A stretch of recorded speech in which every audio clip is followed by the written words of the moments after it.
Hey everyone, you're most welcome to the amazing episode of Rising Beings that we call Rax to Shares. And today we have an interesting guest joining us from all the way from USA, and he's also known as Russell Brunson's offer creation specialist. He's an eight-figure entrepreneur and he is just incredible person. And let's dive into the podcast to learn about entrepreneurship, how to stay relevant in the entrepreneurship, how to stay in the game for the long period of time, and how to create offers, how to generate leads, how to solve the problems that makes a lot of money. So let's get into the podcast and get to know more about it. Steve, we have the first question that is coming up over here is like when people start out as an entrepreneur, so they struggle to find their core problem. So what's your point of view on finding the core problem? That's a great question. When I first started out, I went through 34 failures. It took me 5 years to figure out how to create and sell a product. And when I look back on what the failures really came from, a lot of it is because I was creating a product around a problem that I wanted to solve just for me. And I wasn't beginning with the first most important question, which is, well, who do I actually want to work with? Who's it that I want to serve? And once I got really clear on who I wanted to work with, it became easier for me to figure out my core problem because I just got really clear on their core problems. I was too focused on me as the customer. But the problem is that you don't really sell your, you know, I don't know what the firework thing was. Yeah, you don't really sell your uh self. You know what I mean? You're not your own customer. You're not your dream customer. You don't fill your own wallet. And so after a while, you don't really need to ask yourself what you should be like, what you want to be selling. It's more important for you to go get clear on who you want to be working with, get to know their problems, and then their problems are just the ones you get to choose from. Does that make sense?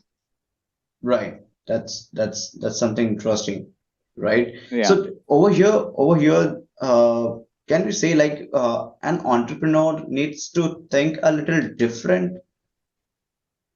Yeah, they definitely do need to think a little different. Because entrepreneurs are just really good problem solvers.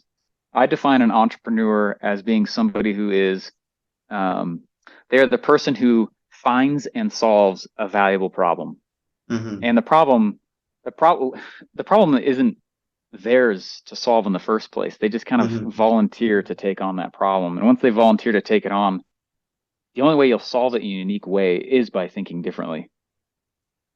Okay. Okay. So see, the most important part of an entrepreneurship and being an entrepreneur. So what I feel is that bringing in more sales every single day, right? And for that to happen, one needs to generate more leads. So, how do one fill their pipeline generating leads?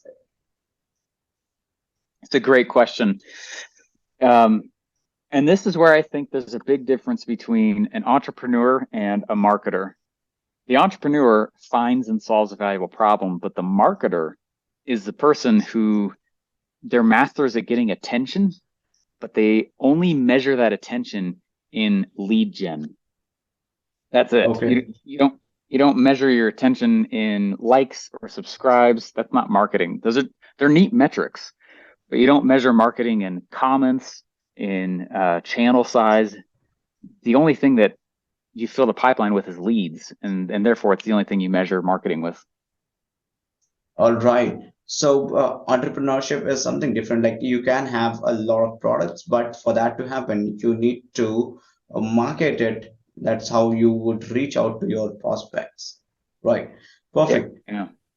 And what is your advice to build the dream customer avatars? Yeah. My advice is I went to college and I got a marketing degree. And in my marketing degree, the way that they taught us to choose a dream customer was to focus on demographics. We'd focus on how old somebody was, or we'd focus on where they lived. And because of the internet, that stuff doesn't matter as much anymore. And what matters more now is defining your dream customer using psychographics, meaning how somebody thinks. What are their likes? What are their dislikes? What are they embarrassed about? What do they secretly resent? Or who are they secretly resenting? What is it that their dream is and what's keeping them there? It's more about their thoughts rather than where they live in the world. That doesn't really matter that much anymore.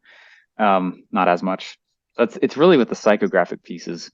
And then my ultimate measurement for choosing a dream customer is somebody who I define a dream customer as somebody who buys quickly and succeeds quickly, both of them. And anything in those two lenses, that's a dream for me. All right. All right. So since you mentioned about thinking, clearly, so what I feel that what as an entrepreneur we have is the something is called fear and self-doubt, right? So I would love to know your story, how your life has been before, being a 7, 8 figure entrepreneur. How did you build your mindset and belief system? Yeah, it's a great question because, you know, um, I had a client about 6 years ago who was really mad at me. And I remember he came into my program and he didn't do anything. And he kept asking where his $1 million project was. And I said, well, you got to go build it. And he said, that's what you're doing. I said, no, you're going to go build it on your own. And he kept yelling at my team, and he kept yelling at all these other people. And I couldn't handle it anymore. I got on the phone with him and I told him, look, look, I am not responsible for your dream. I can't want your dream more than you. It's impossible for me to care about your dream more than you. Don't ask me to, because I can't care about your thing more than you will. And I won't. And he got really offended at that. And I said, you have to understand, though, that you're the only person, all of this falls on your shoulders. And that's a mentality that has been really helpful for me over the years, and especially at the beginning of my journey. I've been an entrepreneur for almost 10 years now. I've been building funnels for about 10 years now. And I've had to remind myself of that multiple times, that it's all on me. It's all on my shoulders. No one cares about my dream more than I do. Doesn't matter if no one else cares about it. I care about it, and that's enough. And that mentality has been really helpful. But I had to tell this guy also. I said, look, nobody's coming to save you. Nobody's coming to save you. Financially, this is all on you. And there's usually this awakening inside someone's head and heart that they start to feel when they hear that. And it can be kind of scary, and it can be, Right. and it is a little bit, but I think it's the right mentality to have as an entrepreneur. Because a lot of times people are looking for someone else to care. Like, this is a cool idea, right? And they're trying to get all these people to own their vision with them. And it's impossible. It doesn't work that way. Right. So, the thing that you just mentioned over here, talking more about the building that belief system, right? How does it work in your own way? So, over here, I would love to ask, like, uh, the way that you have built your belief system, right? Can you also please share any of your journeys, like wherein you were charging this little of amount because you are doing it for the last 10 years, right? You were charging a small amount of uh, price. Now you charge the good amount of price. How did you bridge that gap, and how did your mindset help you to believe that build that belief system to reach at this price point? Great question. Yeah. I think one of the reasons I failed 34 times in a row was because I didn't know how to charge. I was Okay. too cheap. I was too cheap. I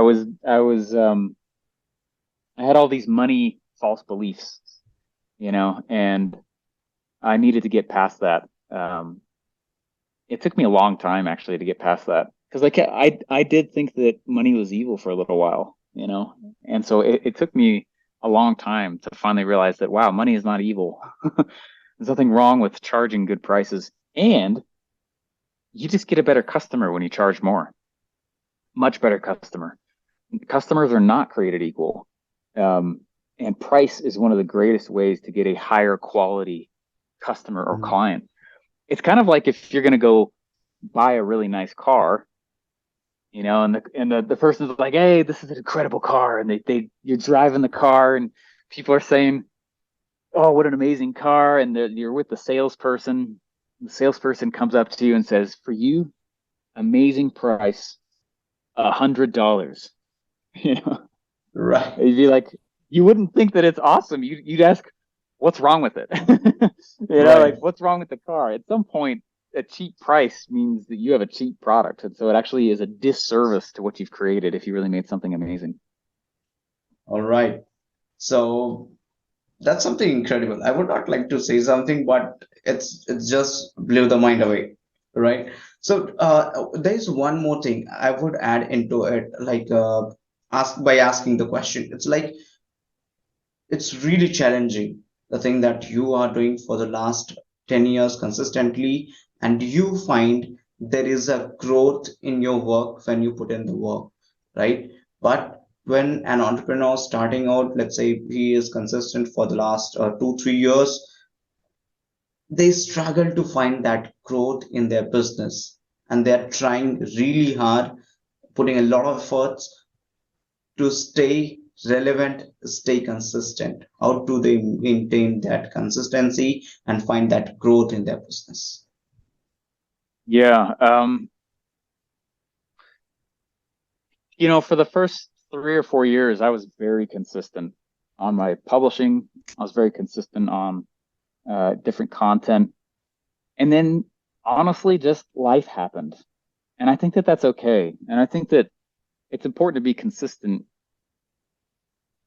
But sometimes I think that in the entrepreneurship space, we sometimes will act like life isn't happening, and start to make ourselves feel bad because we're not being as consistent anymore. I look at it though, because I was kind of quiet for the last couple of years, and now I'm not as much anymore, and I'm publishing again, and got a cool book coming out with Russell, and cool stuff that's happening. But I had to remind myself because I started feeling bad about it. I had to remind myself that I kind of look at it like I was just retooling. I was um, getting more skills, so I could come back with a stronger message, and that's been true, you know. So consistency is huge, but I also think that one of the gifts of entrepreneurship is that while you're executing entrepreneurship, it's growing you as much as you're growing the business. And to remember that you're kind of on this parallel journey. One's Right. internal and then one's external. And being able to think about that is, I think there needs to be some space given for the fact that that's a very real thing. And I needed to be a little quiet for a little while, and that's okay. All right. So the thing that you mentioned is one needs to grow internally as well so that they Yeah. can grow up. That's incredible. Uh, uh, I just got reminded. There's a point that you just mentioned. You had the wrong belief system with the money, right? How did you clear that up? Mm. Um, After a while, I just got tired of being poor. I eventually just got tired of poverty. I got tired of being poor. I got tired of barely making it. I got tired of barely having sales. I got really tired of friends and family asking me, "Is this the one that's going to work?" And you don't know if it's going to work, but you hope it does. And I didn't realize that one of the reasons my things were not working in the past was I just wasn't charging well. I was charging like I was apologizing. I realized that the false belief that I had was that charging money equals taking from somebody else. And that's not true. And I had to reframe a lot of that. Right. This is just blowing the mind, right? It means that you have no any other option left instead of just getting the work done, right? So, Yeah. going ahead with the question, it's like, what do you advise to an entrepreneur to do the daily on the basis of daily activity that helps them generate revenue? Great question. Not a lot of people ask me this. I think of it like this, though. Just like you said, the number one focus of a business owner is new revenue. You got to have new money. Right. And so I think of it like this, where it's like the first half of my day, I want to focus on the things that make money today. Then for a few hours in the afternoon, I want to focus on the things that make money someday. And then the last little few tasks of my day, I want to focus on the things that either save money or save time. So it's the tasks that I do in my day are organized like big money, someday money, save time. And doing my tasks in that order makes it's easier to survive the beginning of a business like that. Okay. All right. So that's super awesome. That's a super awesome way to do it. So what I strongly believe that the people who are out there, you are going to implement the same. So we have more question. Can we just cover that? Yeah. Perfect. So as as a podcaster, like I love to build networks, right? So what is your advice to entrepreneurs on building the network? Yeah. I think that at the beginning of my journey, when somebody said, go build a network, it seemed like this thing that was kind of unattainable. There wasn't a goal. I think when you're going to build a network, it's easier to first start with a goal. I'm going to go build a network in this marketplace. Or I'm going to go get to know this influencer over here, and that's kind of an easier way to do it than just say, I'm going to just build a network. I started doing it through interviews, kind of like you are, right? You're interviewing. And what I said is, I was like, I'm going to interview somebody who's slightly more influential than I am. And I'm just going to keep interviewing people who are a little bit more influential than me. But when I can kind of feel inside that I've kind of elevated a little bit, I'll also elevate who I interview. And so I called this reaching two levels up, where I'm always reaching and I'm interviewing two levels up. And as soon as I feel like I've gotten a little bigger, I don't interview down anymore. I only ever interview two stages above me. And I don't really know what that means other than they're just bigger than I am. But that was how I also grew my podcast so fast, is I only interviewed up. And it grew my network very, very quickly. All right. So that's super interesting. You just helped me to build that belief system of the audience, my audience who has been asking about the how do they build their network and how it is going to help them out, right? So what I see that you are the king of creating the offers. That's what I've seen in one of your videos that I was going through. So I really would love to ask, like, how do you, okay, let's frame it this way. Instead of like, let's say if I have this product, right? The product could be anything. How do I build an offer that really converts? Yeah, this is a big topic, but you know, the way I used to make offers was I would build a product, and then Mhm. I'd build another product, and then I'd build another product. And really what the offer was back in the day, which was not correct, was just this big bundle of products. And I'd be like, look at all these products. This is my offer. And that's not really how I do it anymore. An offer is not a bundle of products.